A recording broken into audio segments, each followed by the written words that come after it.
Hello, everyone. How y'all doing out there this evening? How y'all doing? How y'all doing? Hello, social media land. Good evening. How are you? I am fantastic. Who am I speaking with? This is Ciatara. Yeah. Oh, hello, Ciatara. Hello. Glad to see you Good out to hear your voice again. Well, you know, and I'm more privileged than you are for hearing yours. Oh, that's good to hear. I'm just still trying to get everything set up, running, and going, because my show is going to start in a couple of minutes. I have to wait till a couple minutes up before I can do any and everything.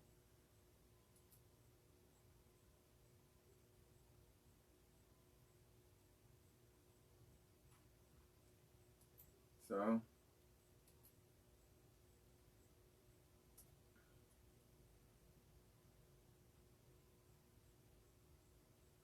there you go. Everything so far is running good, running good.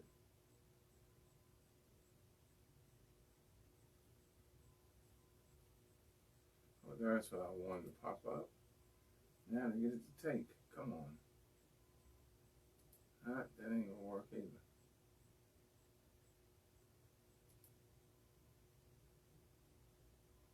It'll take eventually. I'm not gonna rush. Worry about that.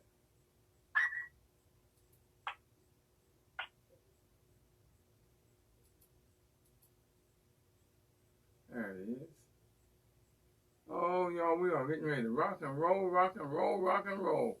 And we got a very interesting show tonight. A very, very interesting show this evening. I'm looking forward to this evening show. Finally worked out a schedule with this young man who's busier than a one-legged man in a three-legged race. For him to have the time to come on as a guest on my show tonight is definitely a privilege. Hello, successionaires, and welcome to the talk show, The Road to Success. This is a talk show. We talk about any and everything. This is a show where you can talk to the country, tell them who you are, what you do, and how people can reach you. You can listen in and learn, which is what I hope you do, or you can participate in the discussion and the Q&A. I'm your host, Professor William Murray, who also happens to be the president of the Millionaire Mastermind Institute, which is an institute for entrepreneurs and future entrepreneurs. It's there where millionaire mindsets, lifestyles, and businesses are made. We take you from idea to implementation and beyond. And we're always here for you to help you build and grow your business, your dream, or your idea. The talk show is for you to learn and listen and join the conversation and just enjoy this next 60 minutes. And hope you have pencil and paper, because you're going to need to jot down some information that's going to be given this evening. There's no doubt about that. You're going to need pencil and paper this evening. The topic this evening is guns, safety, and licensing. What I'm going to do right now, I'm going to mute everyone out. Let me mute everyone out. Muted. Unmuted.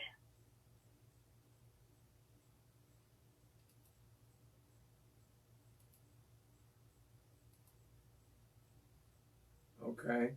D, is your wife there with you? I'm here. We're here. Okay. Yeah, we're here. Okay, I just want to make sure I had y'all muted, so that's all. We are going to have a good show. Y'all, we have to talk about this thing called guns and gun safety and the legality and how to make sure you're legal with your firearm. I have the privilege this evening of having D and his wife, Sheena Parker, who are the CEO of Trouble Defense, LLC, And it started in 2012 with the mindset of helping families obtain the knowledge and skills to protect themselves and the people they love. That, you know, I have weapons in my house. I've collected them for years.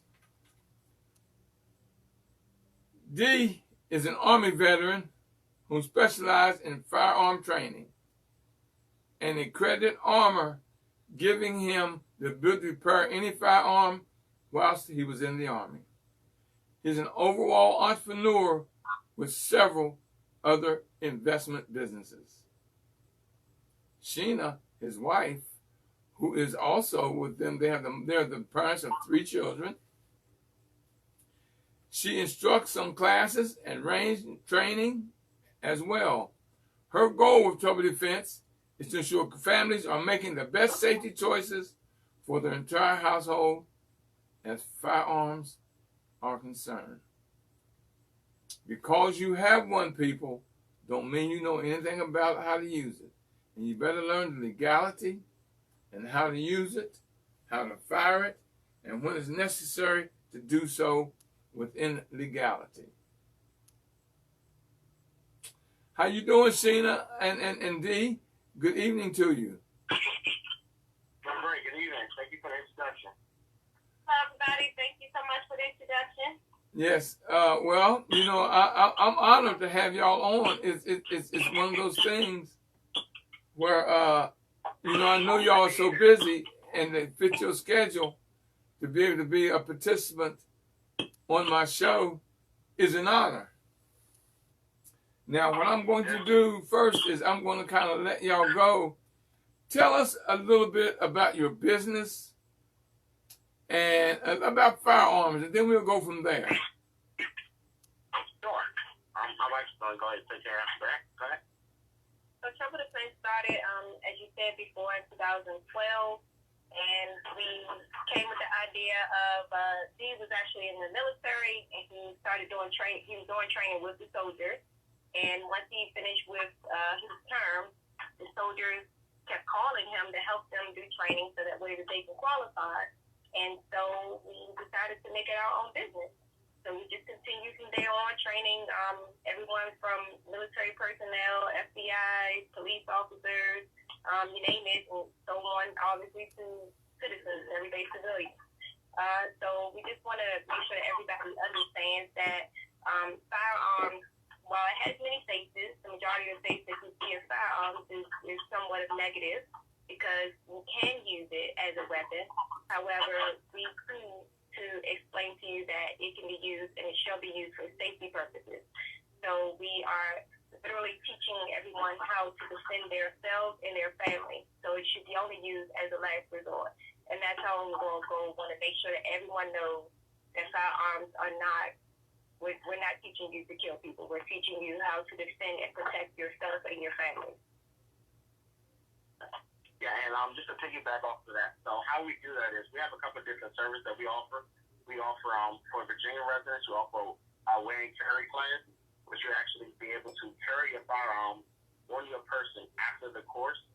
It's the 2-hour course, and a lot of times with people, even though Virginia not required to go to the range after the training, we highly recommend it because you don't want to be in a situation where the first time you ever touching a firearm is when you have to use it. We actually teach Maryland and DC as well. So Maryland, you're required just to have an H2L, which is a handgun qualified license, just to be able to purchase a firearm. So if you live in Maryland, if you want to purchase another firearm, we can help you with that service. But our overall goal is just to basically keep families safe and just to educate. As of right now, there's a lot of stuff going on in the news and the media, and they kind of show the negative part of the firearms instead of showing the positive things. They don't show a mother taking care and protecting her children. They don't show things like that. We talk a lot about the positive aspects of it. I mean, you could take a hammer and make it a deadly weapon if you would like to. So we just find the educational portion of it and the positive light. Now, let me ask you. Let me ask you this question, Parker's of Trouble Defense. How important is it to go to the range and make sure that you are thoroughly qualified? How important is that? I would say it's very important. You don't want to be in a situation where you try to use your firearm for a self-defense situation and you wind up shooting the wrong target or person. So with anything in life, the more you train, the better you get at it, the more proficient you are at that thing. So we definitely highly recommend people at least go to the range bare minimum once a month. And not to knock any police academy, but most police officers only qualify once a year. Wow. We highly recommend people. I mean, that's the qualifications. We have top police officers with us that come maybe once a month or so. So it's definitely something to do. At least monthly to kind of stay sharpened with your skills. Because like I said, you don't want to be in a situation where you have to use your firearm and you either miss the target or, something else happens with that. Or that's your first time ever firing your weapon. Definitely. And a lot of times people, we give a lot of different scenarios in our courses because a lot of times you have this false sense of security that because I have a firearm, I'm now Superman. So we tell a lot of people, if someone broke into a store or they just trying to rob a store and their goal is the money, they say, hey, I want the money. They're looking at the clerk, give me the money. And if you pull out your gun and fire, more than likely you're going to go to jail. For the simple fact, they didn't wish any bodily harm to anyone. They just wanted the money.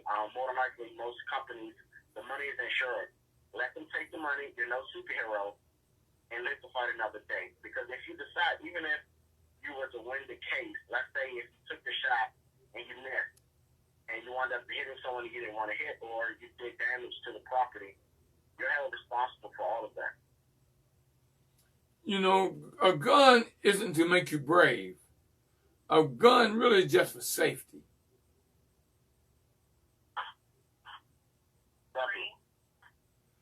Now, I notice your wife too is into the training.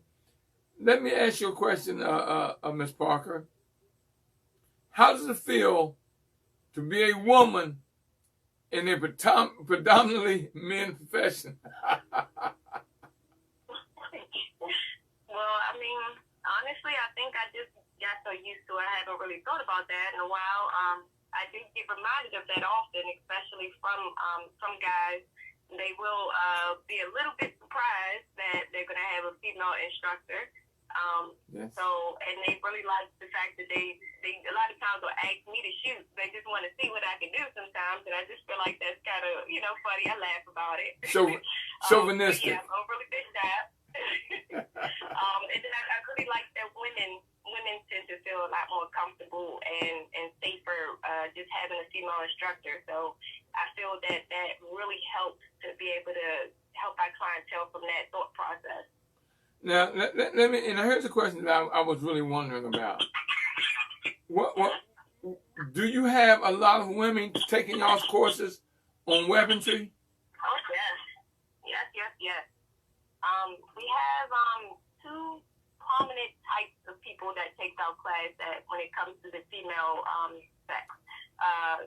Generally, we have those wives that are in the household with a husband who has firearms, and the wife doesn't know how to use it, doesn't know anything about it, and 9 times out of 10, she's fearful of them, and so she comes to the range, she comes to our seminars and gets to understand it a little bit, and then gets a little more comfortable about having it in home. And then we may have that other woman that may be a single person or a single mom, and she just wants to feel a little bit more protected in her own home, so a way to defend herself. So those are the two primary ways that we generally help women in general. So it really is a big thing for them. They feel a lot more secure, and they're really surprised to find out that the majority of the time women are better shooters than men, believe it or not. First guys. You know why I don't find it surprising? The reason I don't find that surprising is because when you look, I'm gonna go to what people. You look at professional basketball. They say if you want to learn professional basketball, watch the women because they only play from the fundamentals of it. Where men show off and this and that, but women play from the fundamentals, which is usually the best way to be the best at a game is if you know the fundamentals. Agreed.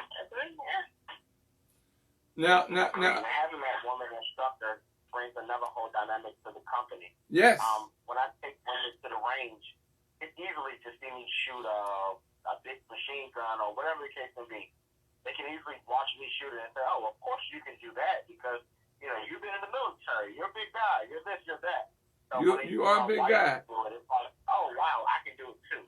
Yes. So it's that wow factor that they can relate to a woman to say, "Well, if she can do it, then I can work my way up to do it as well." Yes. Versus always just me do it.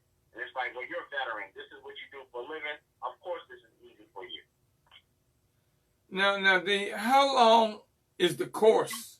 If I come to you and say, D, I want to take your course and learn weaponry and stuff, how long is your course? And we have different types of courses, so it all depends on which state you reside in. We have people that just want to go out and just shoot for an hour or so. So you can just shoot for an hour and tighten up your skills. And we have people for Maryland residents, if they want to own a firearm. Right now we got it cleared by the Maryland State Police to do an online 4-hour course. If we do an online 4-hour course, we normally have it on a Saturday. After that course, you'll meet us at the range. Okay. You'll meet us at the range to shoot for roughly about 30 minutes or so. Virginia residents, they're not required to actually fire, but most of them, they go to the range with me for at least an hour. DC is a 16-hour course, and if you're a Maryland resident and you want to wear and carry, which is to carry your firearm at all times, that's a 16-hour course, and most of that is online as well. Now, for Maryland residents that would like to carry, it has to be a reason. Certain states is a shall issue state or will issue state. Virginia, if you want to apply for it, if you're not a criminal, you'll get it. Even if you're non-resident, you can get a non-resident. Virginia can still carry. A lot of times when people think about these concealed carry, they just think that it's for that one state. If you get a Virginia resident or non-resident concealed carry, you have reciprocity in numerous different states. And the only thing that means is different states have agreement with Virginia to say, if someone takes the training here, and if you guys give them a firearm license, they're able to carry in our state as well. So, for instance, if you're a Virginia resident, you can carry in up to almost 32 states. Wow. For non-residents, about 23 or so. Well, do they have to be a Maryland or a Virginia or DC resident to take your course? It doesn't really matter. A lot of we have people from all around any state. For instance, we had somebody recently from New York, New Jersey. They take a course. North Carolina, so on and so forth. Now, let's say, for instance, if you live in a state that you're not able to carry a firearm concealed, you can still have a concealed license for Virginia, and they'll cover you for other states. Might not be your state, and people will ask, well, why would they want that? They can't carry in their state. A lot of times people, they travel, they visit family, and most people feel like, I'm safe where I live at. It's where, when I leave the state, I'm empty. So the training and everything they'll be able to carry and use multiple states. So, for instance, you're a Maryland resident. You can apply for a Virginia non-resident and still carry. It'll allow you to carry in North Carolina, Georgia, and a couple other states as well. Okay. So really almost anyone, anywhere can take your course. Correct. And that's why it's so lucrative right now, especially a lot of this being an online based training. Now, certain states will require them to actually fire the firearm as well. So, for instance, if you're in North Carolina, you can take my online course, and we might know someone that's in your area that can certify you at the range.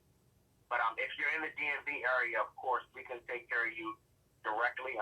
We have instructors in different ranges all around. We have one in Maryland. We have one in a couple in different spots in Virginia as well.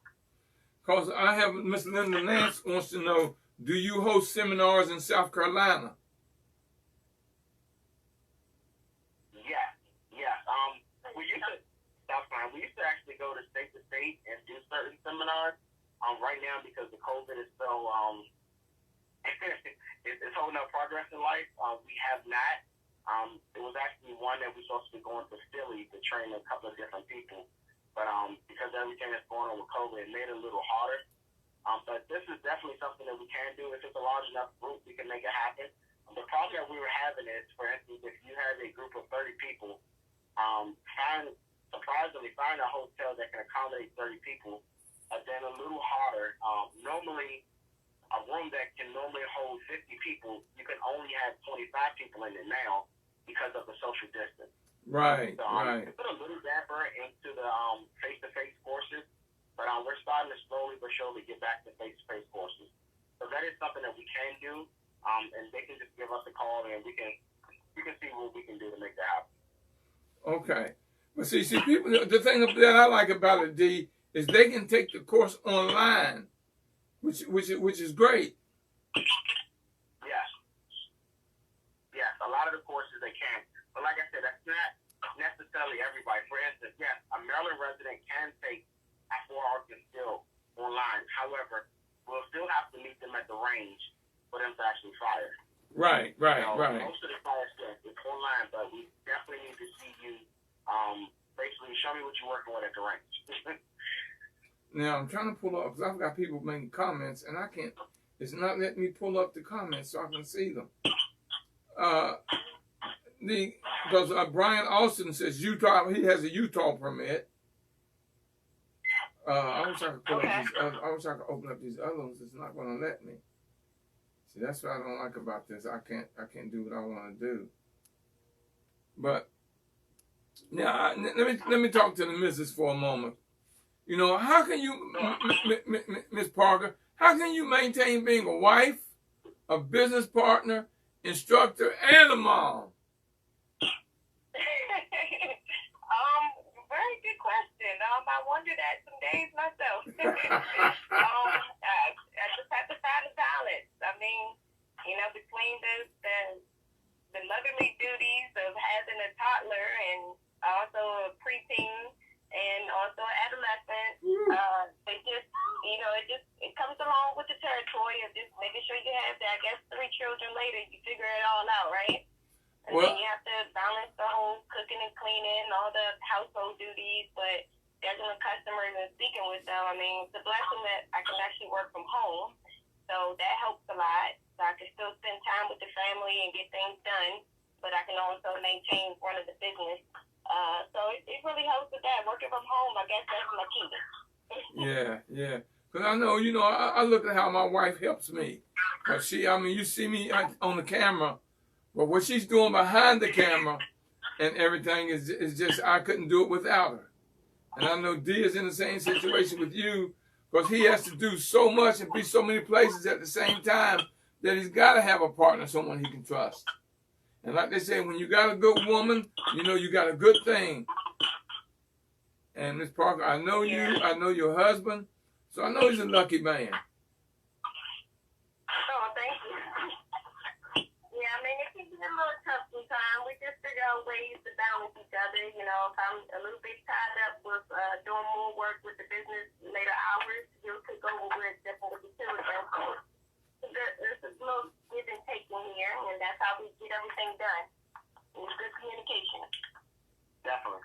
I'm looking through some of the people that are saying, so a Utah permit, I'm not sure if you're asking about one or if you already have one. So a lot of times, a Utah permit has been advertised a lot more than other permits. So a Utah permit gives you reciprocity for numerous different states. Once upon a time, it was the perfect one to have. But now, Virginia non-residents give you just about everything Utah gives you. For me, Utah used to give people Georgia, and Virginia did not give you Georgia. Now, Virginia gives you Georgia. So I don't tell people it's best to have the Virginia than actually Utah.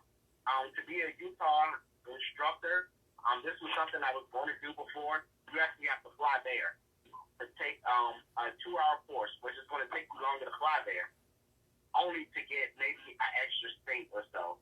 So I just didn't think it made sense to actually do right now, especially because the Virginia non-resident, it gives you almost the same, if not maybe one more. And the fact you can take the course online, see, that's the great thing. That's what I like about it, D, that you can take the course online. Definitely. Like I said, we host a lot of these courses pretty much every Saturday, every other Saturday, from 10 to 4 o'clock. No, I'm sorry, 10 to 2. It's not that long. Well, the Maryland one, 10 to 2. Yeah, 10 to 2. So, like I said, it's an interactive thing. You'll be able to see us. We have firearms in front of us. We show you what to do. We go over safety. We even have a representative from, what's that, Legal Law Shield? Yeah. U.S. Law Shield, and he talks about the aftermath when it comes to using a firearm. A lot of times, a lot of us that own firearms, as of right now, it's been an increase. I think they said 55% of African Americans have purchased a firearm in the last couple of months. I don't know if you guys understand that it's an ammunition shortage right now. A lot of ranges are backed up. It's crazy when it comes to the firearm world. And getting this training and everything you need right now is very important because we just don't know. I tell a lot of people, I've always been an advocate for police officers for the most part. I have police officers in my family. However, they will even tell you that the response time might not be the best. And it's not because they don't want to. It's just they can't always be there. So for you to have something to protect you and your family, I think it's a needed type of thing. And to have some type of coverage for the aftermath is needed as well. Because many of us do have a firearm, but we don't know what to do if you have to use it in a situation. You don't know what to say. Most of us don't have any type of lawyers or anything else. We actually have a program that we're linked up with another company to provide you that protection if you have to go to court or anything else like that. Well, I'm going now. All you listeners, I'm looking if y'all get in on social media. Post your question, your comment on social media, and I'll try to get it to Mr. and Mrs. Parker of Trouble Defense. And for those of you online, if you have a question, *6, *6. While we have someone on that can answer your questions when it comes to the firearms and the legality of it. Because, right now, y'all, they searching everything. And if you ain't licensed, you got a gun, that is a felony. So I would like to reiterate a little bit more about having U.S. Law Shield. I feel that everybody needs to have that. It is definitely a great benefit of having it if you are currently a firearm owner or you intend on being a firearm owner. The U.S. Law Shield protects you regardless if there is a firearm involved or not. So that is something that I feel that everybody should have. We take the time to get insurance for our health, insurance for our cars, and so on, so on. While U.S. Law Shield is not classified as an insurance company, you can hear me okay? Yes, go ahead. I got a listener on who's going to ask a question when you finish. Listener, hold on, let her finish, and it's on you. Okay. So I just want to say that U.S. Law Shield is definitely one of the companies that you want to definitely have. It's maybe a little less than $15 a month or somewhere around that price. We have a link on our website. Our website is troubledefense.com, and on our website you can press the references link, and it'll take you right to a place where you'll see U.S. Law Shield. You can click on there and get some information. But I really like that program. I think everybody should have it. What is your question? Oh, my question is it true that a left-handed person is a better shooter than a right-handed person? Oh, I love that question. You know why I love that question? Because I'm a left-handed person. So, very cocky, I'm going to say yes.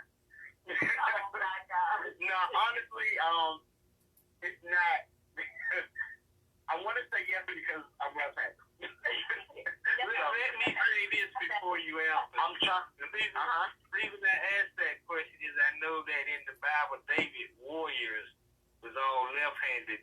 And I was just wondering if the left-handed was a better shooter than the right-handed.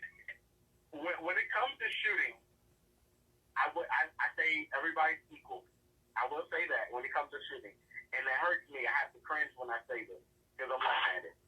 However, I'm in the world of boxing as well, just a little bit, just to touch on this slightly. It's been proven the left-handed people hit harder.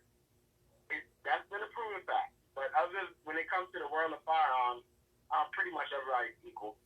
Everything that somebody do with the right hand, somebody do with the left hand, but it's just the opposite side of shooting. So it's the same. Honestly, shooting left-handed can be more of a task than shooting right-handed. Most firearm slide stops are on the right-handed side. Right. So if you're left-handed, you can have some issues. But I have a list of left-handed firearms that you can get. I can even teach a left-handed person to use the right-handed guns for the most part. I'm left-handed. I actually shoot ambidextrous. I had no other choice. I'm in the military. Most of my soldiers were right-handed, so I had to figure it out pretty quick. But yeah, it's no big deal when it comes to that. It's just life is a little harder on us overall than lefty. Now, my next question in closing is, as a Vietnam combat veteran, does PTSD plays a part? Okay, when it comes to PTSD, there's a lot of different forms of PTSD. First, I want to say thank you for your service. But Thank you. yeah, there's a lot of different forms of PTSD. I think we could probably talk about that offline. So it's a lot of different forms. I'm going to say that. I would say definitely a choice, but it could be therapeutic depending on what form of PTSD it is. Exactly, because some soldiers actually use shooting as a release. Part of the therapy is actually doctor's order. They're actually starting that now with the VA. So it all depends on your particular personal PTSD. But that's something that you can give us a call. We have people that you can be in contact with that can help you out. I actually have a good friend of mine that works at the VA. So that's too easy. Thank you very much, and thank you, Mr. Merrick. all right. Thank you, Mr. Nance. Lines are open, y'all. *6. Lines are open. *6. And for you hundred or so that's on social media, if you post something in, I'll get to your question. So *6. Yes. I have a question. The question is, how do you defend yourself if someone jumps in your car and you got a gun? How would you legally defend yourself? Can you shoot them or not? Okay, so when it comes to the aftermath and shoot or no shoot, legally I really can't make too much comments about it because I'm a certified instructor, everything that I say is pretty much can be held in the court of law. So what I can say is, I'm going to run this scenario. So let's say if it's somebody that's special needs, for instance, there's a special needs person that jumped in your car and you quickly shot him, you're going to jail. A very, very long time. I can say that. So not to say that will be the case, but you have to kind of think about the situation. You can give them a command, a warning, get out the car, whatever. Or if it seems like, there's no way of escape, you have no other choice, then you will have to do what you have to do, whatever it may be, to defend yourself at that time. But just make sure that you had no other choice. There was no way out, and that's why you did it. Just to bring up a situation, there was a court case where I think it was a lady shot a gentleman that broke into her house. She didn't kill him, she wounded him. And come to find out he was special needs. And he thought that was his house. And of course, when you go to court and the jury look at that, it's like, oh wow, you was just so quick to grab your gun. You killed him. Did you ask him why he was in your house? So they're always going to make you into the bad person, per se. So that's why it's always good to have that legal backing. So if you had that legal backing, the legal backing that we have now, we can literally give them a call. A gentleman said something about USDPA. That's another company as well. It's not necessarily insurance. They don't like to use that word, but it's kind of sort of similar to one. So if you have them, and if you had a question like you just asked just now, you can call them and they can give you the legal advice. And that's what it is. So whatever they say, that's exactly what it is. And if you do it, then hey, they have to back up whatever they say. More than likely, they're going to say exactly what I just said there. Because a lot of times when it comes to shooting, it's such a gray area. There's no, if somebody breaks your house, just shoot them. It's not that. Everything is case by case. So they're going to look at a lot of different factors. They're going to look at who you are, where was the situation, could you escape, and so on and so forth. Like for me, I'm a big guy. If it was somebody that was maybe 120 pounds with no gun, and we got an altercation, and if I shot him first, they're going to look at it like, okay, tell me why you shot him again. Not to say that I couldn't, but the imagery will look bad. So and how would it be for a disabled? What's that? How would it be for a disabled person? So if somebody broke into your car and if you're disabled and you had no other choice, you can use for self-defense to protect yourself. But like I said, I would definitely look into that company, or even not that company, any company when it comes to the aftermath, the legal. You know, you want to get some type of legal representation. Like I said, we only pay, just me and my wife alone, it's like only $20 a month or something like that. And just to have that security to know if I had to use it, I got them. They'll bail you out of jail if you have to go to jail. They'll pay for your lawyer fees and everything else.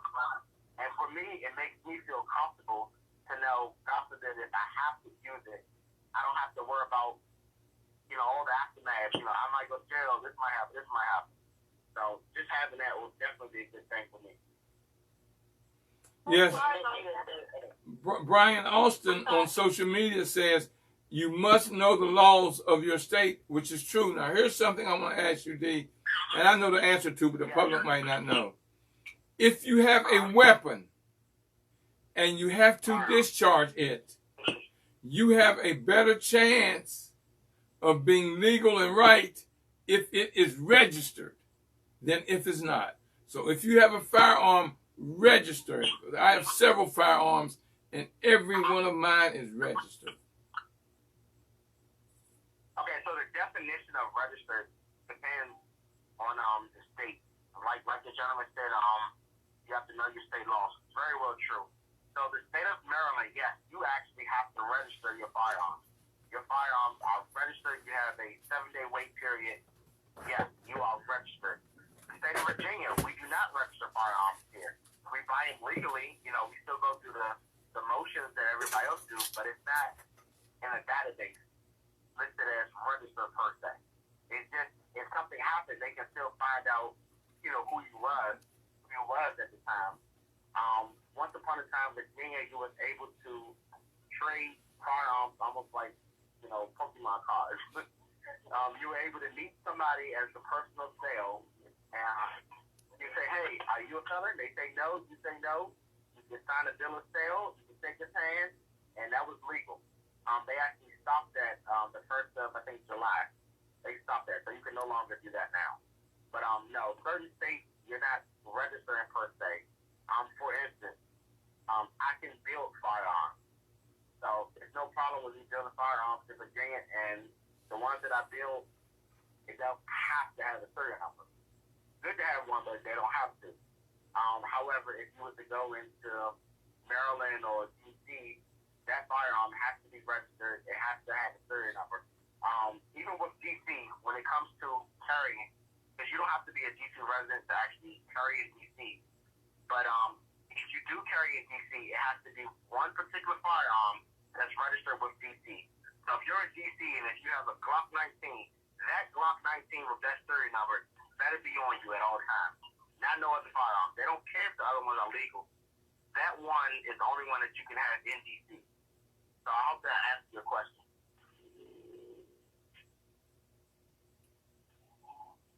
Now, for those of you out there that's listening on social media land, and I have a whole bunch of people tuned in to this show, share out, hit share. just go on and hit share and share this out, because then you're giving this information to other people who may need this. Just hit share. It's very simple. You see it in the bottom right-hand corner. Hit share and share this out. Get other people tuned in and listening. Get a chance to speak to an expert who's giving you all the information that you need about a firearm. Now, D, I got a question for you, my brother, or either Miss Parker. When you're carrying a weapon from your house to the firing range, how should you carry it? In your trunk, unloaded, open?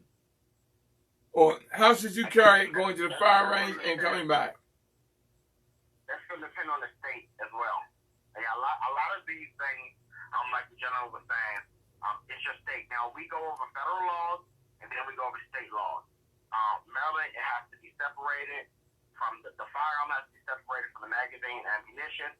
Right. You can lock one in the trunk, and you can lock the other one in the glove department, and it has to be 3 points of security. Yeah, so I'm sorry, both of them have to be in the back, and it has to be 3 points of security for Maryland. Virginia is the open carry state. You can even walk around with your firearm openly carrying on your hip, which means it has to be visible. The second you put a jacket on and it's covered up, now it's considered concealed, which you actually need a concealed license for. I don't recommend open carrying in Virginia, and there's a lot of other states that you can't open carry. Of course, Maryland is not one of them. I don't recommend it because it brings a little bit too much attention. Once in a blue moon, I might do it if I'm just leaving a range, but other than that, You still there, D?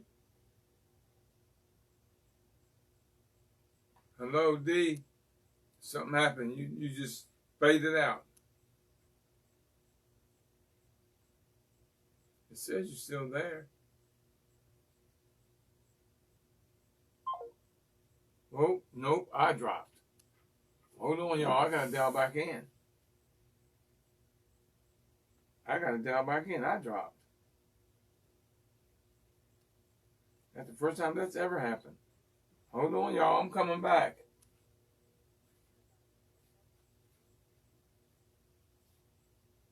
My call dropped.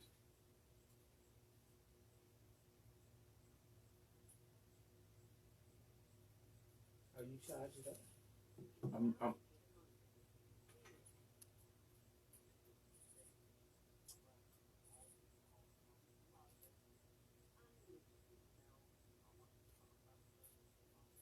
It's not very loud.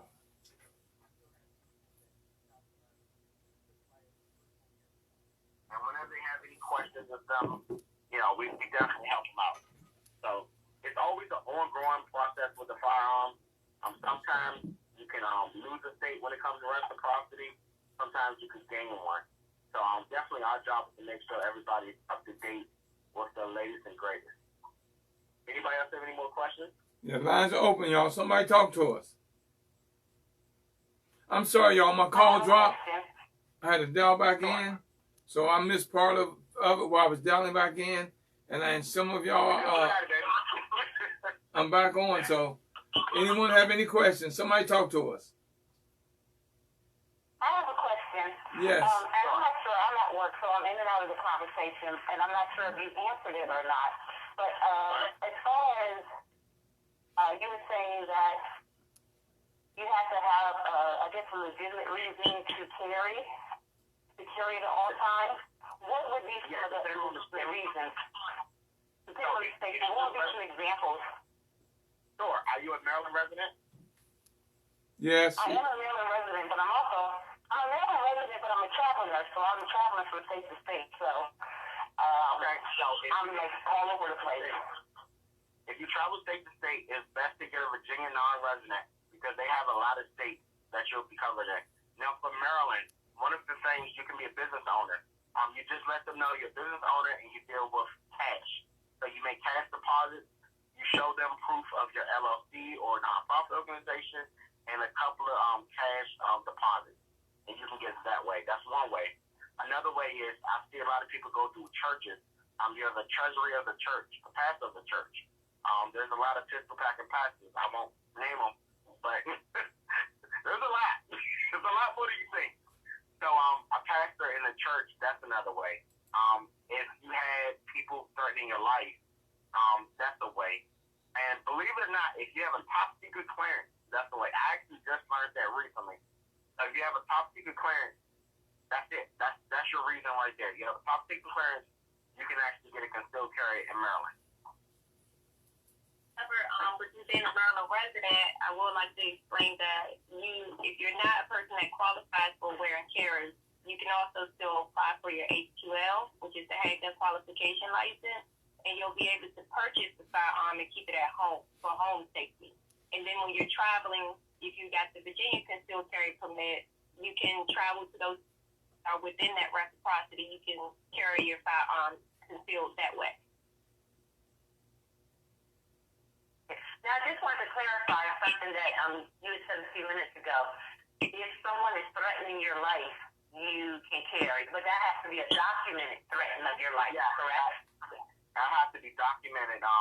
You have to have some type of like restraining order or something on that person, and police report. Now, the thing with that, let's say they granted, they said, hey, we found that this person is trying to attack you. You can have it. Once that restraining order is gone away, they can actually take it away from you because you only got it based on that circumstance.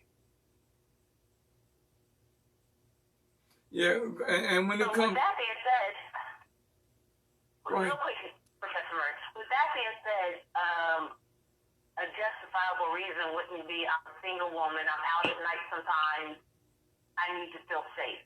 Is that a justifiable reason or not? That is Maryland, I'm sorry, they wouldn't care.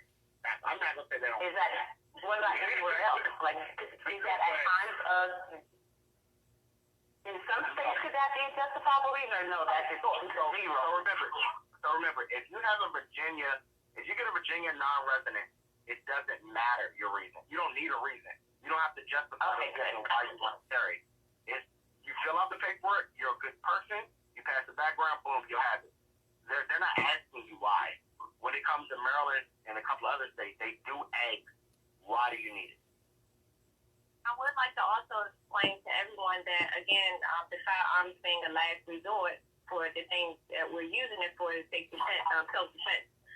So keep in mind that you do have other ways of defending yourself. There are less than lethal options out there. And I know for some people that's not even an option because if somebody else is attacking you with the firearm, of course you want to have a firearm as well to even the playing field. However, just a simple thing of knowing your surroundings and being aware. If you're walking around with both ears plugged in with earbuds, that's something where you can become a target. If you're walking around with your phone in your hand and you're texting while you're walking, you become a target because then you have a better chance of someone trying to attack you because it looks or it appears that you're not aware of your surroundings. And a lot of times criminals, when they want to attack you, they want the element of surprise. So you take that away from them by being alert and aware of your surroundings. So that is just one basic, outright, straight, one way to do that right away. And to answer the question now, when I had my stores, I carried money to the bank every day, and I had a permit to carry because I was a store owner, and I went to the bank every day. So it was easy for me to get, but that was so many years ago, it was easy for me to get a permit to carry because I was handling cash and being a store owner. So, there are reasons that you can carry. You just got to make sure that it's legit because they go check now. Trust me, they ain't going to trust you to start off with. They're going to make sure that you're legit. So, don't think you'll get over on the state by what you tell them. Now, when you go to the store... They're definitely going to look it up. Yeah, they're definitely going to ask you for supported documents. So you will have to submit those supported documents with your application when you apply. Correct. Now, you don't have to. Now, there's a waiting list because they're going to check you out, your background check, when you try to buy a handgun. They're going to do a background check. You're not going to walk into a store, buy a gun, and walk out. But you can do that with a shotgun. You can go to the store, buy a shotgun, and walk out with it. Yeah, you still have a waiting period when you in Maryland. When you purchase a shotgun, you do have appointments in there, but it is still a waiting time. So you're not gonna be able to walk out the store with any firearm, regardless of if it's shotgun or handgun. And then you are correct as far as the handgun qualification license. That's what that's for pistols. When you purchase a handgun, you will have to have that handgun qualification license. And I do want to reiterate on that as well, that even if you went to another state, let's say you're at a gun show or at a store that sells firearms in another state, and your residence is in Maryland, you will have to go through what's called an FFL dealer. The FFL dealer is going to be the person that's going to transfer, or you're going to transfer the firearms from that state to the FFL dealer that is in your area. And so you're not going to be able to leave out, let's say you were in South Carolina, for example, you're not going to be able to leave out of South Carolina with the firearm, even though it may be legal there for you to purchase it. They still are going to have to transfer it to Maryland. And when you get to the FFL dealer in Maryland, they're going to ask, where's your H2L? Do you have your H2L? And if you don't have it, you're not going to be able to pick that firearm up. So just keep that in mind as well. There's no loopholes when it comes to that. Now, one thing I'm noticing, Mrs. and Mrs. Park, y'all are posting a lot of information on the feed. So y'all got to go read the Facebook feed. And now, tell us how can people reach you? Yes, you can reach us by way of giving us a call at 703-835-0692. Again, it's 703. Slow down. We don't write that fast. Slow down. Sorry. It's 703-835-0692. Or you can reach us by way of email at services@troubledefense.com. So services@troubledefense.com, or you can go to our website at www.troubledefense.com. And you're also on social media, Facebook, because that's how I'll be following you a lot. Is on Facebook. Yes, those Facebook and Twitter. It's Trouble Defense LLC. Okay, Trouble Defense LLC. Okay, y'all, we got about 3 minutes. 3 minutes. Anybody have any questions, or anybody on social media have something they want me to ask? I have a question. Yes. I have a question. Go ahead. If police pull you over, should you tell them you have a weapon in the car? Good question. Okay, now, that goes by state as well. Now, for instance, I'm going to just use Virginia, for instance. Virginia, you don't have to notify the police officer that you have a firearm in the car. Because depending on why they pulled you over, that's kind of irrelevant.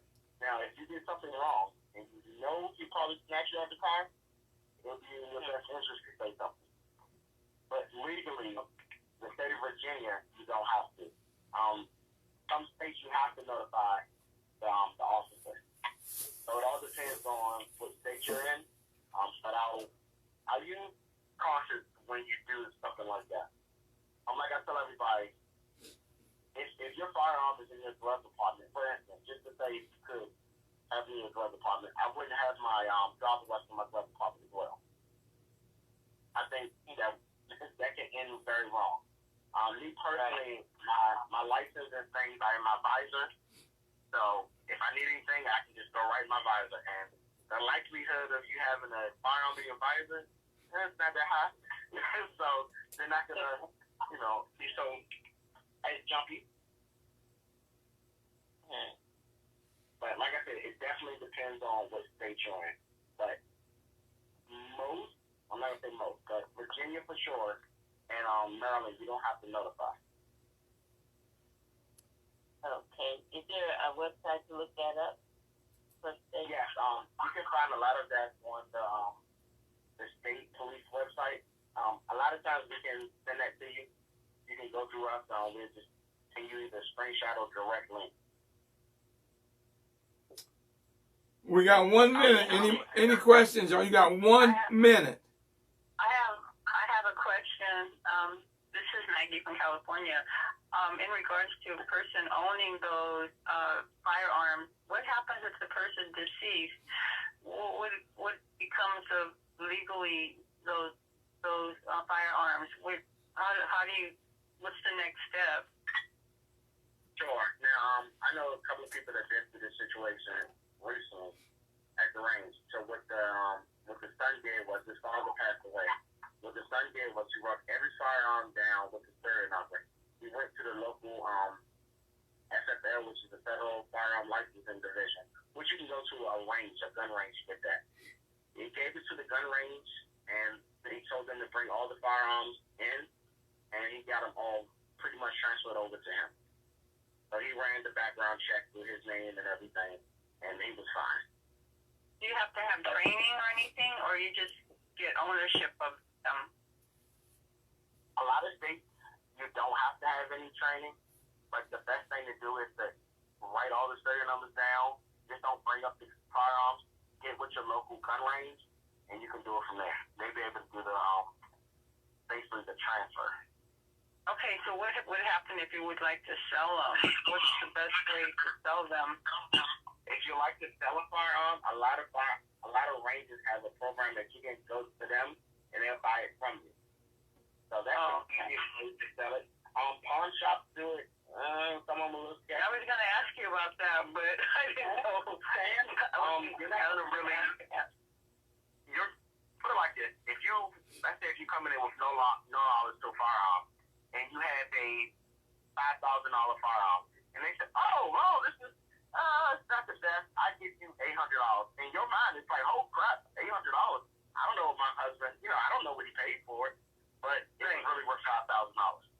So, they kind of got. But do you have to have any documents with that, or you can just take it in there? You can just take it in, like I said, you can let them know beforehand. You give them a serial number to tell it what it is. But it'll be no problem. Mr. and Mrs. Parker, I'm going to bring y'all back. I want to thank y'all this evening. Can you take it? Can you take them on a cruise? No. Firearms on a cruise? No, you cannot take firearms on a cruise. Then you can fly commercial if you want to face to face. You can do that, but you cannot take firearms on a luxury cruise. Definitely not. Mr. and Mrs. Parker, I want to thank y'all for coming on. This is not the last time. We'll bring y'all back on in a few more weeks because we got a lot we got to discuss. But I wanted people to understand the safety and what it requires and the legality of handguns. And y'all did a fantastic job. And I want to thank y'all for coming on. Any last remarks before we close? Well, I just want to thank everybody for being on the call, and if you have any further questions, Dee is posting now how to get in contact with us, and that way you can just reach out to us if you have any more questions or would like to do any training with us. We just want you guys to remember to always be safe, be aware of your surroundings, and if you want to be a firearm owner, be a responsible firearm owner. So that means you are taking that time to get practice in at the range, even if it's not with us. We definitely encourage you to do practice, and then also be aware of your law and get that legal protection. So if you do have a situation happen, you won't be in a situation where you are defending yourself. You feel like you're in the right, but you're serving 10 to 15 to 20 life in prison over not knowing your law. So again, we really appreciate it. And thank you so much. You are more. I want to thank y'all for coming on. And this will not be the last time. So it'll be other times. Y'all, I want y'all to share this out. Because here's the thing about when you hit share.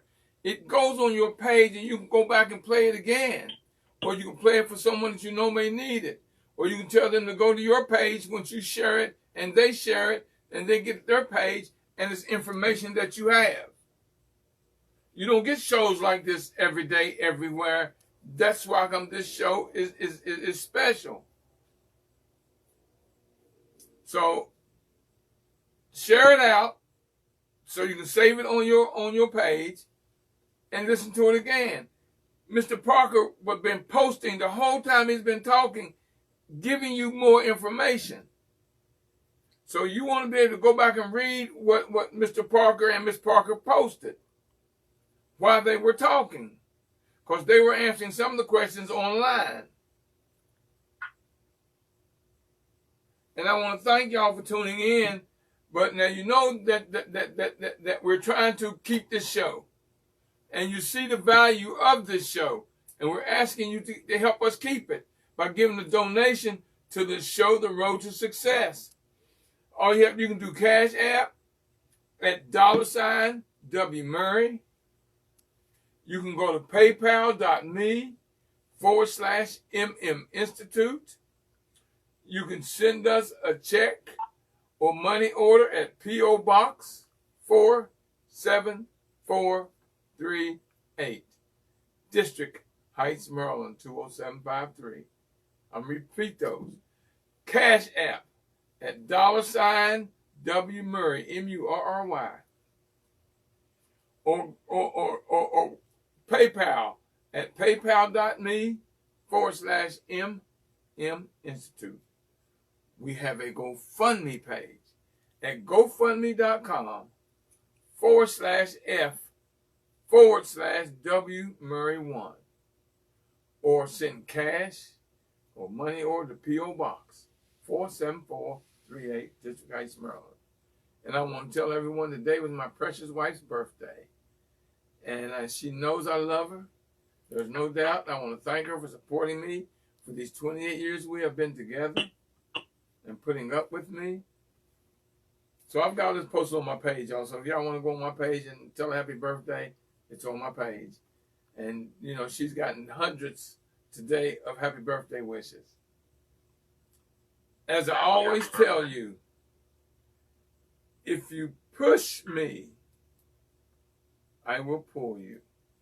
If you pull me, I will push you. You know, it doesn't matter whether I'm pushing or I'm pulling. Y'all know we're going to get there together. I'm going to make sure. Why? Because we are all a winner, and I'm going to make sure that you're a winner.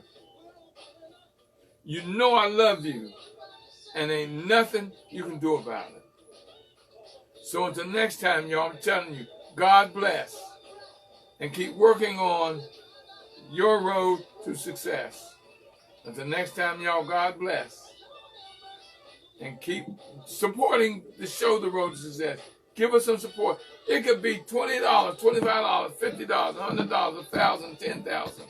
Y'all give a donation so we can keep this show on the air. Because you know I'm giving you a lot of vital information, and I'm bringing people to help you with what you need to know. WMurray6@gmail.com, y'all. If you send me an email, let me know what it is you want a show on. What do you want me to do a show on? Who do you want me to bring on as a guest? It could be you. Until next time, y'all, God bless. And keep working on your road to success. Until next time, God bless.